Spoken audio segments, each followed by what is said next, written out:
time. Alright, I really liked what Proto just asked a bit ago. How do I decide what classes to Uber on a push? I went over this in my bird noises.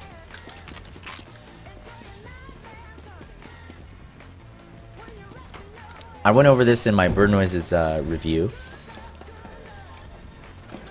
Where I pretty much explained what bird noises should have been doing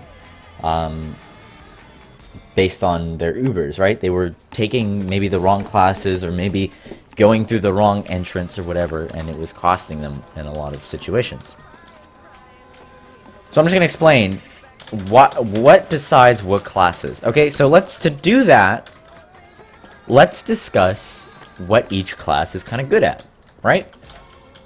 So Scout, very high damage output at close range, can run pretty fast. It can make this distance faster than a soldier can, but can't make this distance to here faster than a soldier can. Soldier can jump from here to here faster than a scout can run, but a scout can run from here to here faster than a soldier can jump for the most part. So that's an important thing to keep in mind. Soldiers are very good at covering large amounts of ground. They're good at taking large amounts of space and really fast. Scouts are very good at taking shorter amounts of ground really fast. Soldiers they have projectiles as well. So this is a thing to keep in mind. They have spam. Spam is very good for blobbed players. Scouts are very good at focusing down one target in like a matter of seconds, right? Demo men, demo men are very good at laying down stickies, laying down fire. Demo men are also very good at forcing the other team into a shit position, right? So these are all things you got to keep in mind. So, for example, and this is also again map dependent. The map you play on will decide where you take your Uber from, the map you play on, the type of advantage you have, the classes you have available to you, etc. will decide where you push from, who you push it with, and what the goal of the push is. So, for example, we're pushing last here. I'm just gonna restart it real quick.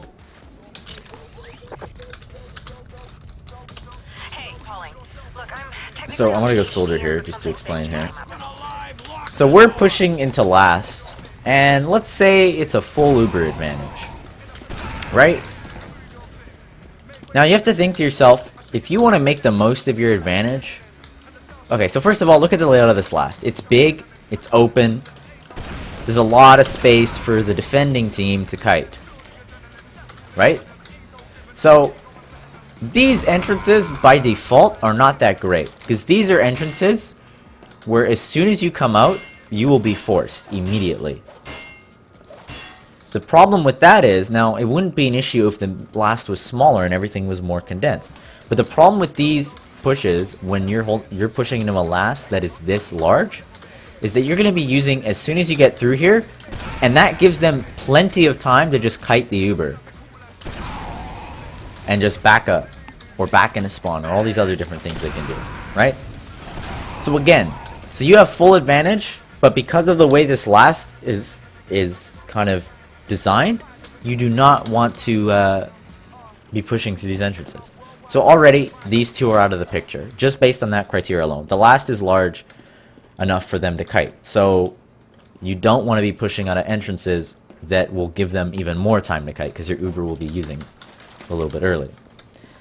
Now you're left with these two options, left and right and far right, or I guess you can go 1, 2, 3, 4, and 5. 3, 4, and 5. So you're left with these entrances here. So already you have full ad. You know that this mid is big and open, so you're going to ideally want to push through lobby. But which door do you push through in lobby? Now this is dependent on a lot of things. What classes are they running, right? If they're running a gun, you got to figure out where it is. Where are they holding? Are they holding passive there or passive here? These are all things you got to keep in mind. So if they're holding passive here, I mean, ideally with your Uber, you want to go into them, right? So maybe you'll just go into them. But if they have their gun here, while their team is holding passive here, what they're going to do is they're just going to kite to their gun. And then you're going to use at about this point, and they're going to be able to kite. So there's so many factors that go into the decision making in this game. So say they have a gun on the far right, their combo's holding here. This is where you take advantage of that situation. The gun is going to not be very supported. So you can just walk in with your team on the far right here and just spam the gun out first and take this positioning and kind of walk in and make it so that you're closing distance. Now, in this situation, you would kind of push almost with your whole team, and whoever takes the Uber is really irrelevant. You'd flash people in, for the most part. You just flash everyone. But say you wanted to use around a corner or whatever, and you wanted to just get aggressive quick and they had no guns. Say it was just no off classes or whatever, or there was something else. So again, because I covered before how there's a lot of ground to cover here, scouts are very good at short distances, whereas soldiers are very good at longer distances. They can cover a lot more long distance faster because of rocket jumping. With that in mind, ideally, this would probably make me opt more towards a double soldier Uber. Like, this is where you take both soldiers here and just flash them both through, and they go really deep, while the rest of the team, the medic is standing here and flashes everyone else through, and they just kind of walk across. But the point is, the soldiers go deep and they're invincible, right? So they can be this aggressive ahead of their team without dying, and they can do a shit ton of damage. And then what they do is they just don't overcommit to it. They just back up to the rest of their team. They do all this damage. These players are really weak. They either back into the spawn. Now, the reason double soldier is very good is because it takes a lot of positioning really fast, and it scares people, right? So you'll jump both soldiers. They're invincible.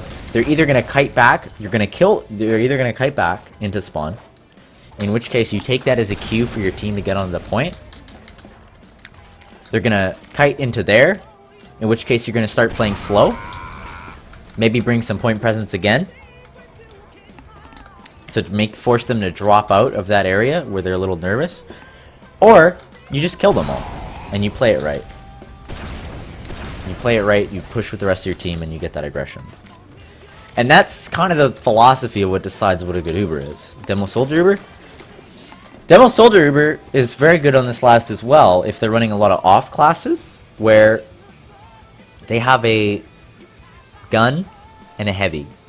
Because Demo Man is very good at like whittling away high HP and large blobs of players from longer ranges than, say, a scout would. A scout is very good at doing that as well, but they have to close the distance first. And so, for example, if they're running with a, if they're running in with a scout, or no, if they're running a heavy, they're running an NG, and they're just kind of blobbed and they're playing on that like very turtley defense, this is when you would take a demo man. You'd lead in with the demo. Then you would kind of lead in with the demo, have the demo kind of like weaken them up, you know? Then when they're weakened, right, you have two options there. You can kind of just jump the soldier in to clean up the weakened players going deep, or you can take the demo man and have the scout go in, right?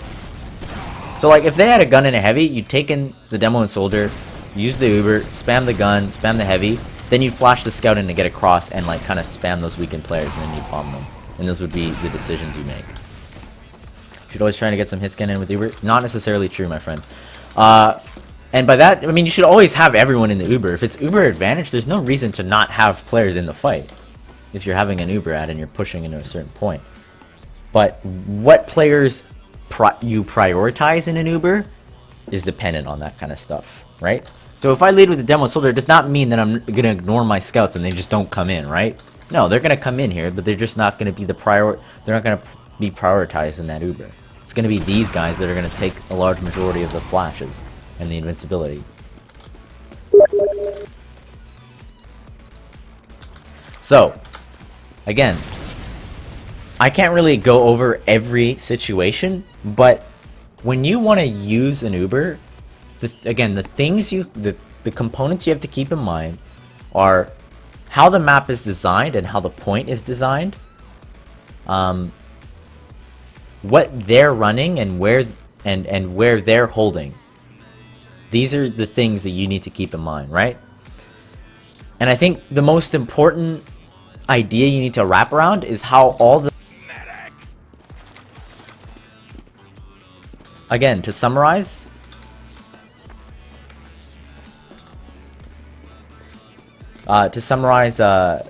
Soldier, very good at covering long distances. They do very high burst damage with bombs, and they're good at mid-range spam. Okay, that's Soldier in a nutshell. Scout, very good at covering short distances, movement-based, very high damage output at close ranges, but have to cover the ground first, have to make the ground. Extremely good at picking off weak players as well. So these are things. Demoman, very good at whittling away high HP players. Very good at shooting at mass blobs of players, right? You know? All these other things. These are the things you need to keep in mind when you take in certain classes in Ubers. And when you understand these components, again, how the map is designed, because again, on this last, because it's so big, I would rather take a soldier in and double soldier, right? And then jump in and make that space that way, and then have my other players follow up. But say, you know, there's a lot of other factors, like say there's a sentry gun and there's a heavy and all these other things. You're gonna want your demo man probably in it because there's so much high HP. Or, you know, if this was a different, more condensed last, or maybe they're holding real close here for some reason, right? This is where you take in, you know, you can take in either both scouts or a scout and a soldier together, just right into them if they're holding close and extended. A lot of these other things. This is all the factors. So again, I'll repeat. How the map is designed, where they're holding, and what classes you have available to you, and and what the advantage is. So, one more time, just because I want to drill it in. What classes you decide to push with and how you push the Uber is dependent on how the map is designed and what entrances are available to you. What kind of advantage you have, whether it be picks or Uber advantage, or and how they're holding. And you use that by you basically figure out what classes to use by having a knowledge of where they're most effective and using all those principles. So that's pretty much how you take an Uber on any map without me basically saying this is how you take an Uber on this position. So I want you guys to learn and be able to basically infer for yourself and make that decision based on that knowledge. Those are the principles you need to understand. Colin here. Soldier invited me over to his house. Okay, for a soup tasting. I'm definitely going to be, by the way, I'm going to be highlighting